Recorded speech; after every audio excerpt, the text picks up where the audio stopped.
The rainwater hits the sun and falls on a tent. Outside, a bunch of undead are gathered. Someone bangs on the door desperately, asking to be let in. He says he's Zhang Hong. Inside, people are hiding while he desperately begs to be saved. However, the door is being blocked by 3 guys, and one of them wonders what they are going to do. That's when a blonde girl shouts, telling them to let him in. She says Zhang Hong is a classmate, and they can't abandon him like that, so they should let him in now. However, one of the guys says that it's crazy because surely he must have already been bitten by the zombies. The blonde replies that it doesn't matter. She's the class representative, and she wasn't going to abandon her friends, so she would take responsibility for whatever happened. She points out that leaving him out there screaming for help is the same as killing a person. One of the guys grits his teeth. He turns to the guy next to him named Ibai and says he's going to open the door and that Ibai should close it as soon as the person enters. Before Ibai can respond, the guy starts counting. Everyone was on edge. On the count of 3, he turned the doorknob. However, at that moment, Ibai was pushed by the guy who had already turned into a zombie. Everyone inside the room was shocked, and the protagonist shouted, warning that Ibai had already been infected. The blonde tries to run, and everyone starts begging for help. The poor protagonist uses his hand to defend himself from the bite. Naturally, he gets his arm bitten. At that moment, he starts writhing in pain and strangely begins receiving memories. That day he lost his arm. The creatures invaded, and everyone tried to escape. Soon after, the entire city had been taken over by the end of the world. A hooded man asks if he's sure he knows what he's doing. Doctor watches him, and he knew he had only 2 things to do. With that, he pressed the door handle. The first was to save himself, and the second was to seek revenge. Now he was back in the present. At the moment before the door was opened, after living his entire life in an apocalypse without an arm, he was back to when it all started. Outside, Jiang is banging, asking to be let in. And the blonde once again says to open the door, saying that she was the representative and wasn't going to abandon her classmates. Ibai recognizes Ruashian and wonders why she looks so young now. She asks if they are deaf and tells them to let Jiang in because if they don't, they'd be killing that guy. Ibai celebrates that everything he had planned had worked, and he came back to change the world. He then calls out to the representative. He warns her that Jiang Hong, who's outside, might have been bitten by a zombie. So how was she going to deal with the consequences? She responds that since no one saw him being bitten, there was no way to know, and as the representative, she would take responsibility for everything. Ibai smiles and says that's fine. He takes her hand and tells her that since that's the case, she could personally open that door. Ruashi is startled, and the other girls are in disbelief that he told her to do it. The representative yells at him, saying that he's not a real man for asking a woman to do that. However, he says that for someone who wasn't risking anything, she sure was trying to sound morally righteous. He tells her that in the end, she's just a hypocritical woman. But Ruashi screams and tells him to shut up. She says she's going to open that door because she was never afraid. She calls them a bunch of cowards and tells them to get out of the way. With that, she turns the doorknob, and at that moment, Zhang Heng pushes everyone, already transformed. Once again, everyone in the room is shocked. The door falls to the ground, and Ruashi slowly gets up. However, that's when she gets startled. The infected Zhang Heng was face to face with her. He charges at her immediately, and everyone in the room starts trying to escape. She grabs the guy next to her, saying she was scared. Before he could react, she pushes him, telling him to protect the representative. But a foot comes crashing down. It was Ibai who kicked her in the ribs. The guy threw her as bait for Zhang Heng. Our boy smiles while the zombie grabs her by the waist, and the monster goes straight for her ear. But at that moment, someone grabbed a screwdriver, and they blew the zombie's head apart. The poor girl was drenched, while our boy just had a sinister grin. However, she falls outside, embraced by the zombie. She turns to Ibai and begs to be saved, but he remembers how much he suffered in the past life because of this girl's persecution. He grabs the door off the floor and starts to close it while she asks him what he thinks he's doing. With that, he locks her outside.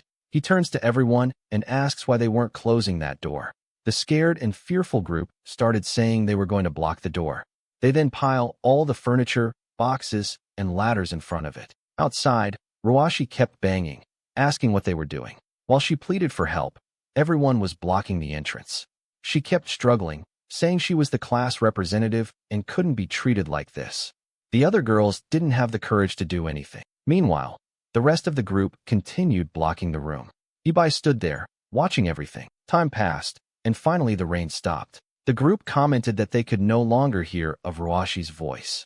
Now, everyone in the room was afraid of Ibai for kicking the representative. As far as they remembered, he had been an extremely kind boy. So why did he seem to have suddenly become a different person? Ibai looked back at that moment. The girls were all terrified and crying. The protagonist asked why it seemed like everyone was afraid of him. Hesitant, they answered that they weren't. The blonde boy thanked him, saying that if it hadn't been for him, he wouldn't have been killed by the representative. Everyone started siding with Ibai, saying that girl was filthy and only wanted to kill the guy to save herself. Ibai smiled. He said that since everyone was so brave, they should open the door because he wanted to take a look outside. The group was a bit scared, wondering why he wanted to go out. He then said he agreed that kicking her hadn't been a good idea and he wanted to see how she was doing now. His friends, however, insisted, saying it was crazy since there were zombies outside. But Ibai shouted, telling everyone to get out of the way. Scared, of course, the group started moving everything out of the way. They opened the door and slowly, he stepped outside. He stepped onto the grass and said that apparently the representative and Zhang Heng had disappeared. The sun had risen and the zombies had vanished. At that moment, the group closed the door on him. From inside, they yelled that they shouldn't let that crazy murderer back in because he would kill everyone. However, Ibai didn't seem to care at all. He continued walking across the field, while everyone wondered if he had lost his mind. That's when the blonde boy was startled. A female zombie was standing face to face with Ibai, and he was calmly walking toward her. The creature noticed him, but he calmly kept approaching. He smiled and gripped the tool. In the next moment, he rushed at her, and everyone was left wondering why he was charging at the zombie. The poor creature didn't even understand what was happening when she took a blow to the head. Boy, if he didn't stop, he smashed her right into the ground, and that was that. The group inside was now certain that guy had gone insane. However, our protagonist was pretty exhausted for someone who had just done all that. The boy went over to the creature's remains and pulled out a pearl. He smiled and said he had found an energy stone. That wasn't just the origin of the apocalypse, but also an extremely necessary material. At that moment, even a footstep behind him, he turned and faced an old zombie. The monster was coming at him slowly. Ibai grabbed the tool again, ran toward it, and everyone inside saw him finish off another one. The girl was nearly vomiting while the blonde boy wanted to know why he had gone so crazy. As far as he could remember, that kid had been a coward, so how had he changed so much? Everyone began thinking about how terrifying he was and believed he was pretending to be someone else. One of the boys said it was a good idea to let him back in since he was really strong and could help kill the zombies. But the others didn't want to support that because he was a lunatic and could end up killing everyone. Suddenly, the window shattered. Ibai asked if his classmates were still in there. He told them to come outside and kill zombies because it was a lot of fun. The poor souls were all trembling, and at that moment, they warned him something was behind him. A zombie had appeared and leaped at him, but Ibai just looked, stretched out his foot, and kicked it in the chest. Once again, he grabbed the tool and struck it in the jaw. As he finished off the creature, the group watched terrified from behind. Another one fell dead to the ground. Our boy wiped his face while everyone else was too stunned to say anything. He noticed he was being washed and commented that he didn't know if this liquid was going to infect him. He said he wanted to travel with his friends, but it was too risky since he didn't want to hurt them. With that, he left saying he hoped they would all survive. His friends wondered if he was really going to leave just like that. And with that, they were all left behind in that room. Our boy walked alone across the campus. He climbed the stairs while thinking this was the beginning of the apocalypse. On the first day, 50% of the population had been infected and politics, the economy, and society had collapsed. The number of creatures kept increasing, along with humanity's fear and despair. Professor Zanhan named this period the Dark Era. In his past life, he had to tear off his own arm to survive that day. For 15 years, he endured hunger, despair, and torture, until he finally met a man known as the Mechanic, who was able to send him back to the past. Calmly, he walked through the streets. Some people watched him from hiding, wondering if he wasn't afraid of dying. Others suggested inviting him inside, but they said that if he was walking alone, he must be dangerous. Ibai ignored everything and walked near a park. The zombies were there standing still, seemingly ignoring him. But as soon as he turned his back, those bastards came after him. The blonde boy shouted that the kid was going to die, and the old man said it was crazy to go out looking for food in a world like this. However, Yibai just smiled, grabbed his tool again, and struck the first one in the head. One more swing, and another zombie fell to the ground. A hard slam into the ground, and the guys watching wondered where all that courage came from. But someone else was watching him from behind a curtain. A girl muttered that sooner or later, she would kill that bastard. Man, what's that about? Our boy is killing zombies. Why are you mad at him, girl?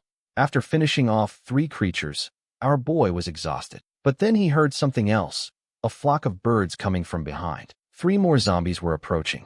He quickly realized he couldn't handle all of them. The zombies slithered towards him, and he ran off. He knew the previous noises had attracted a horde to that place. From inside another house, a spunk watched, saying that kid was running straight toward them. That's when Yibai noticed a convenience store next to him.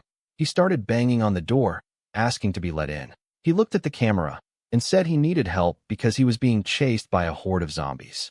The old man on the other side said it was ridiculous, and no one would ever open the door for a kid like that. But suddenly, the gate began to rise. At the same moment, a zombie turned the corner. It leaped toward him, and Yibai hit it in the head again. But an old woman was coming down the avenue, and he struck her in the face with the tool as well. He dove under the gate and rolled inside. The zombies started pounding on the door, but finally, he was safe for a while. And man, what he found was a loaded base. From behind a computer desk, a little girl was watching him. Meanwhile, at the nightclub next door, Spank was watching and saying that it looked like that kid was killing everything. The guy with the mohawk turned and told Brother Centipede that a student had killed about 6 zombies on his own. The least cliché guy in the apocalypse laughed. As always surrounded by women, he said it seemed like those zombies were weaker than he thought. If a student could manage it, it obviously wouldn't be hard for them. Back at the convenience store, Yibai smiled. He looked at the counter and told the person behind it to come out because he had already seen her. Besides, she should hand over the key so he could lock the door. But the person on the other side remained silent. He let out a sigh and started groaning, saying that his wound hurt a lot and he was about to die. Suddenly, the girl came out from behind the counter. She stepped in front of him and tossed him some medicine. But man, he's cruel. He grabbed her by the arm. For God's sake, don't turn this into a romance. She looks like someone's daughter.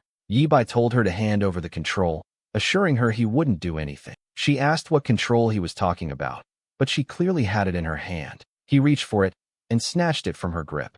Immediately, she ran off in a panic. She came behind the counter and kept watching him. Man, he kicked one of the shelves, startling the girl. He said she was an idiot for believing him when he said he was injured. Some time passed, and it started raining. Our boy was lying on the bed, exhausted. The single girl was tending to his amputated arm. Obviously, Yibai was in excruciating pain. After a while, she said she was done, and our boy thanked her for saving him. She opened the first aid kit and said that it was really dangerous outside, and her father had told her to stay here. He could rest there, and later she would bring him some food. With that, she left the room while he thought she was way too kind. She was the only person out of all the doors he knocked on who let him in. If it weren't for her, he would have been eaten by those zombies outside. But after a while, he heard her asking what some guys were doing. That immediately woke Yibai up. Some people were standing in front of the store, and the so-called centipede thanked her for opening the door for his friends. Frightened, the little girl asked if they just wanted some food because they were hungry. He said that's exactly what they wanted, and now all the food in that place belonged to him. She told them her father would be back soon. But the guy said her father had already been used as bait for the zombies, and now that no one was there, they could start playing a game. Yibai stood in the corner listening as they took the girl's life. After stealing the food, they dumped her body on the floor, calling her an idiot. But now, back in the present, he knew this time he had to save her. First, he had to make sure she understood how cruel this apocalyptic world was, even if that meant she would see him as a bad person. She then knocked on the door, and it seemed like he was going to take the role seriously because he immediately shouted, asking why she was bothering him. She apologized, saying she had washed his clothes because they were too dirty. He got even angrier when he saw how kind she was. He told her to throw those clothes away and get out of there. A bit embarrassed, she said that was fine. He hadn't told himself that with such a weak personality, it would be hard for her to survive in a world like this. However, taking a hot shower like this was amazing since in the future, all water would be contaminated. He finished his bath, knowing that luckily, this convenience store had plenty of food and water. The goal now was to obtain some equipment and weapons. Looking in the mirror, he remarked that being younger was really amazing. No back pain, no burning legs, and being young was truly incredible. The only downside was that even his abs had disappeared. He opened the bedroom door and saw that she had left a suit for him. Immediately, he shouted, asking how he was supposed to fight zombies wearing something like that. The scene shifted to the nightclub. Centipede told everyone to listen up. That convenience store definitely had food and liquor, but it wouldn't last long. The plan was to get out, kill the zombies in front, and steal everything from that place. Not to mention that Maniac knew there was a cute little girl there, so it would be easy to finish everything off. He then told his brothers to go and kill the zombies so they could start the robbery. The creatures continued banging at the front of the convenience store. Meanwhile, Ibai approached and called the girl's attention. He told her to stop being so stupid and said he had a question. He wanted to know why she was there alone and what happened to her family. She explained that her father had gone to gather resources but hadn't returned. At that moment, he slammed the table, asking if she was stupid for letting him in alone like that. What if he had wanted to do something bad to her? How would she defend herself? Frightened, the girl said that he had said he was hurt and covered in blood, so she was afraid of letting him die out there. But once again, he shouted, asking if she hadn't noticed that he was being chased by a bunch of creatures. With a personality like that, she would just be a burden, so it would be easier for him to kill her and take himself to trouble. However, since it would be boring to be alone from now on, she would have to obey him. He warned her that she had to do everything he said, or he would kill her on the spot. The group from the med club was heading toward the zombies. Or rather, the zombies were heading toward them. They went out with courage, but after seeing the first one get devoured, they all hesitated. They began questioning whether these creatures were different from the ones the student had killed, but Centipede told them to charge ahead or he would kill the whole group himself. However, one of them ran off saying that dying to the zombies was scarier. Centipede then grabbed him by the hair, threw him toward the zombies, and said his wish had been granted. The fool asked how he could do such a thing. While he was being devoured, the rest of the group was finishing off the creatures. The problem was that Centipede soon realized there were too many, and they would have to flee. The peace had been disturbed by the horde following them. Meanwhile, the convenience store had become peaceful. The little girl climbed the stairs and brought some ramen to our boy, saying she had made it for him. She also brought the hot water he had asked for, but he told her to get out of there because she had done enough. He warned her that unless he called for her, she better not come into that room. With that, she closed the door and he prepared the noodles. He started eating immediately because he was starving. As soon as he tasted it, he got excited and smiled, saying it was really good. However, our boy grabbed the bottle of hot water. He started approaching and Centipede asked what he was doing. Our guy took off the cap and poured it on him. Man, his hand turned red and blistered immediately. Centipede was in agony, but couldn't let go of the hand or he would fall through the zombies. Ibai told him he was an idiot for asking for help while threatening to kill someone. But at that moment, someone tugged at his sleeve. When he looked back, it was the little girl telling him to stop. She warned him that it would be better to let that guy in and stop hurting him. That surprised both the protagonist and Ibai. He immediately turned to the girl and told her to get out of there because he hadn't called for her. But she kept insisting, saying that her father had told her not to hurt others. He stood silent for a second. Then he asked if she wasn't afraid of that guy coming into the house and killing her. Centipede, however, said he would never do something like that. He was just starving and ended up in this situation because he was surrounded by zombies. The outside was already full of creatures, so unfortunately, he couldn't leave anymore. Ibai was angry that the girl had interrupted his plan to kick the guy in the head and let the zombies eat him. Then he noticed that box cut her on the table. Centipede came in, thanking her for her kindness. But he warned that now that he was inside, this was his territory and anyone who refused to obey would have to die. Now the girl realized she had made a mistake.